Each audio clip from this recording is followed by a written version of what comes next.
Plaintiff Jasmine Edwards started dating the defendant after he saved her from an abusive relationship. However, she's suing him today for an unpaid loan. Defendant Tyrell Scott says after he started dating Jasmine, her abusive ex started threatening both of them, and he ended up crashing his car into Tyrell's car. Tyrell's countersuing for the value of a damaged car. All rise. This court is now in session. The Honorable Judge Greg Mathis presiding. You may now be seated. Start with you, ma'am.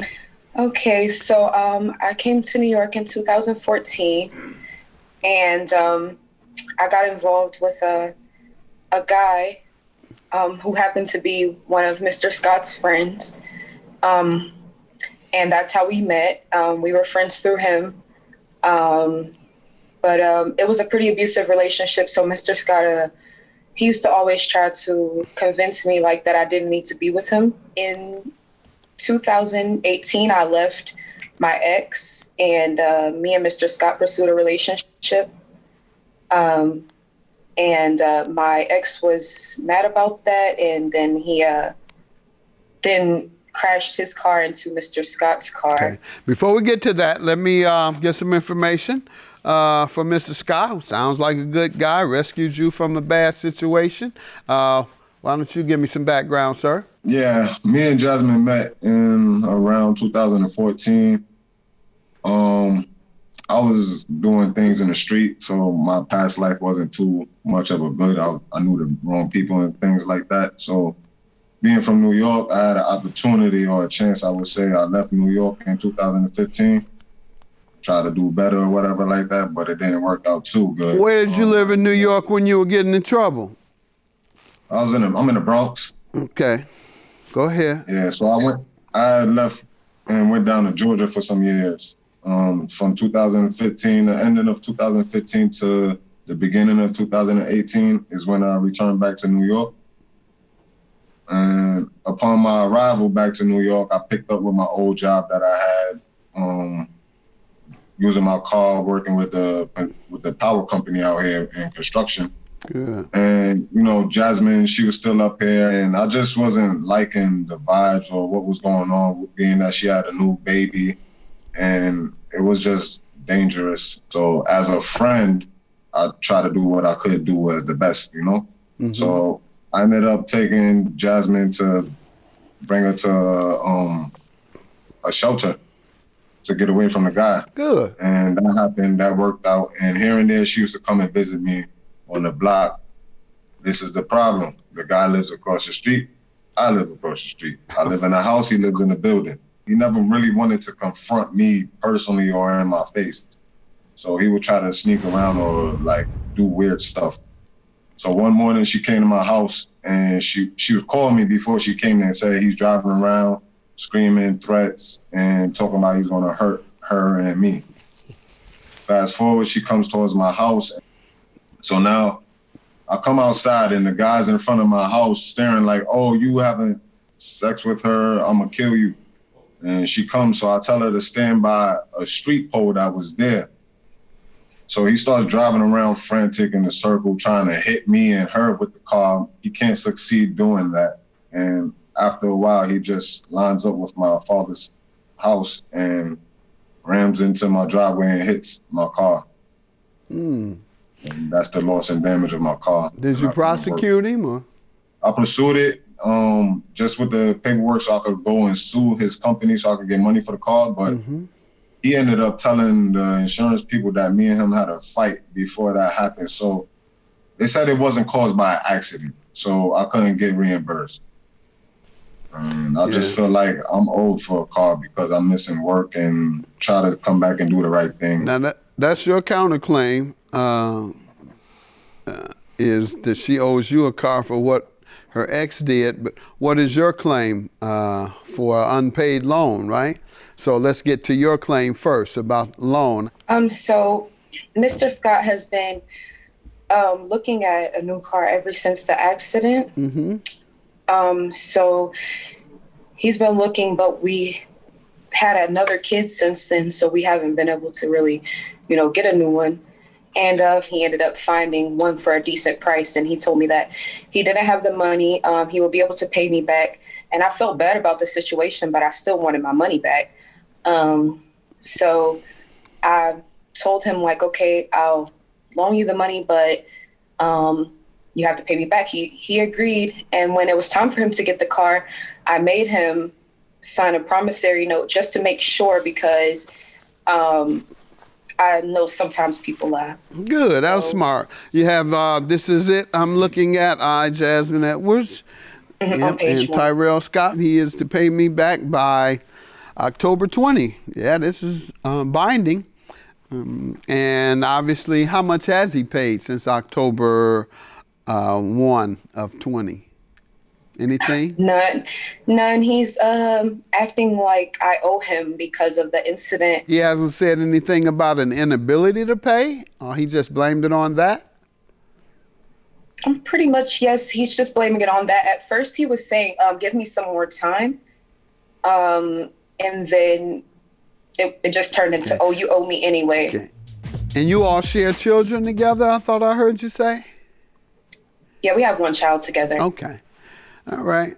Sir, you signed a note saying that you were going to pay. So what is changed, and what makes you think you can legally just change your mind? I just feel like she just hassling me and bothering me for something that's inconsiderate and part of her doing. I feel like we also drove the car down to Texas and had to drive back up to New York. We drove the car down to get registered with her family and stuff like that. And I also, I took the effort out of me to bringing her to see her family since it's been so long also.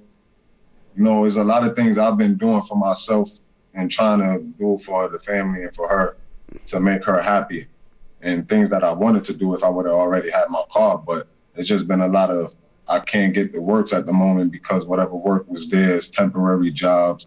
It's not like the old job I had with my car where I could keep on consistently doing it. So being that it was a good job and I had good standings, I could always get back with them. And it's just like, she needs to know when I start back working, then I can provide some money for the car. Yeah. Until then, I don't have no money for it. And that's why I asked her, did you give her any other reason aside from that? Because in this, I told her when I will be able to start working back, I can provide her with some money. And also the car had broke down, so we had to do an engine swap change on it from the previous car that was. What do you mean we who? Me and her. Is her car too? Well, I do errands, so I don't know. I'm here and there when she needs help with the kid and grocery shopping. When she needs help with your child? With our kid, yes, sir. So. And go grocery shopping for your child? Yes, sir. Yes, sir. But that's the thing. That makes her own the car? Together. We're not in the house together too much anymore. So I'm not around, and it comes into taking out of time for me trying to actually do things for the car or to see what's going on. Then I have to put it on delay or hold because she really needs or wants something at the time so bad. And it causes arguments and strength where I can't argue with her, and I just tell me some of the things you've done. Tell me some of the things you've done with her since you've had the car, or for her. We drove down to Texas. We came up. We had to get the car sitting because it was in the mechanic shop. After it came out the mechanic Hold shop. on. What happened to it? In Texas that caused it to require repair? And we don't know. We took it to our brother's shop to get a oil flush, an oil change. They ended up flushing the engine and cleaning out the engine. After the motor engine oil clean, it sounded funny, and I mentioned it to her. So as we spent a couple more days before we left to get back to New York, when we was driving to New York, the car broke down in Memphis. On the way back from Texas? Yes. What else have you done for her beyond going to Texas? I do laundry with the car. I do grocery shopping. I have to physically be. You do her laundry? Yes, sir. You all don't live together. You all don't live together. No, no. You come by and pick up her laundry and go and do it and return it. Yes, sir. I have a son with her, and there's a stepson that I've been there taking care of, so I don't look at it as any funny. And it's still like, we have a lot of years with each other, so I don't try to argue with her about a lot of things. So certain little things that I do for her that. So her laundry is just part of your son's laundry. That's what it sounds like, and your stepson. If you want to charge everybody that you do something for in your car, then you need to charge your son and your stepson too, because you're doing something for them. Coming over there doing their laundry, they can pay. You got my point. When you're helping her, you're helping your children. You know that. There's times when I do also delivery, Grubhub, DoorDash, when I have my bike. I can't do that with the car. So there's times when she stresses me and we argue, and it's like I have to go to work just because maybe sometimes she's stressed and she may want some 420. And it's a lot of things that's more bigger than there that I'm trying to do that you don't give me time to do and try. We don't live together, so it's different. Yeah, well, sir, I was trying to give you a chance to make sense of what's going on. You seem like a good guy. Seems like you're committed to your family, and I respect that. On the other hand, the commitment that you're showing towards your family, and that being your stepson and your son, and she incidentally benefits from that, is not as if she bears responsibility for things that you might help her with that go wrong with your car. And I can see you thinking that since her boyfriend or ex damaged your car and you had nothing to do with it, I can see you believing that she should owe you. A lot of people believe that should be the case, but it's not. She's a victim like you. It was a crime that he was really attempting to get at her and you about. She didn't encourage him. She didn't say, go ram Tyrell's car or go after Tyrell. She didn't do that.